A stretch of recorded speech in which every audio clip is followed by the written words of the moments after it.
ଜୟ ଜଗନ୍ନାଥ। ରାଧେ ରାଧେ ବନ୍ଧୁମାନେ, ଆପଣ ଆମର ଏହି ଚ୍ୟାନେଲକୁ ସ୍ୱାଗତ ଜଣାଉଛି।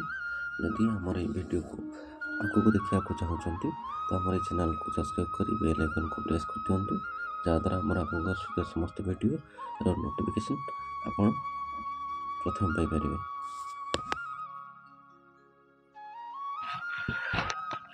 ତ ବନ୍ଧୁମାନେ, ଆଜି ଆମେ ଜାଣିବା ଯଜ୍ଞ କଲେ କ'ଣ ହୁଏ। ଯଜ୍ଞ କଲେ ବିଶେଷତଃ ବହୁତ କିଛି ଉପକାର ଆପଣଙ୍କୁ ମିଳିଥାଏ। ତ ତା ଭିତରୁ ମୁଁ କିଛି ଆପଣଙ୍କୁ ସଂକ୍ଷେପରେ ଜଣାଉଛି। ତ ଭକ୍ତି ଓ ନିଷ୍ଠା ସହିତ ଯଦି ଯଜ୍ଞ କରୁଛନ୍ତି, ତେବେ ଯଦି ପୁତ୍ର କାମନା କରୁଥିବେ ତ ବ୍ୟକ୍ତିର ପୁତ୍ର ଲାଭ ନିଶ୍ଚିତ ଭାବେ ହେବ। ତାପରେ ଆପଣ ଯଦି ଧନ ଇଚ୍ଛା କରୁଥିବେ ତ ଧନ ଇଚ୍ଛା କରିବା ପାଇଁ, ଧନ ଇଚ୍ଛା ପ୍ରାପ୍ତି ପାଇଁ ଯଜ୍ଞ କରୁଥିବେ ତ ଧନ ଲାଭ ନିଶ୍ଚିତ ଭାବେ ହେବ। ତାପରେ ଆମର ଭଗବତ ପ୍ରାପ୍ତି ବି ହେବ ଏବଂ ବିବାହ କରୁଥିବା ବ୍ୟକ୍ତି ସୁନ୍ଦର ପତ୍ନୀ ଲାଭ କରିବ। ସ୍ତ୍ରୀ କାମନା କରୁଥିବା ଲୋକ ଐଶ୍ୱର୍ଯ୍ୟ ବୃଦ୍ଧି ପ୍ରାପ୍ତ ହୁଏ। ତ ବନ୍ଧୁମାନେ, ଆଜିର ଭିଡ଼ିଓ ଯଦି ଆପଣଙ୍କୁ ଭଲ ଲାଗିଥାଏ ତ ଲାଇକ୍ କରିବେ, ସେୟାର କରିବେ ଏବଂ ଆପଣଙ୍କର ମତାମତ କମେଣ୍ଟ ମାଧ୍ୟମରେ ଜଣାଇବେ। ରହୁଛି, ଧନ୍ୟବାଦ। ଜୟ ଜଗନ୍ନାଥ।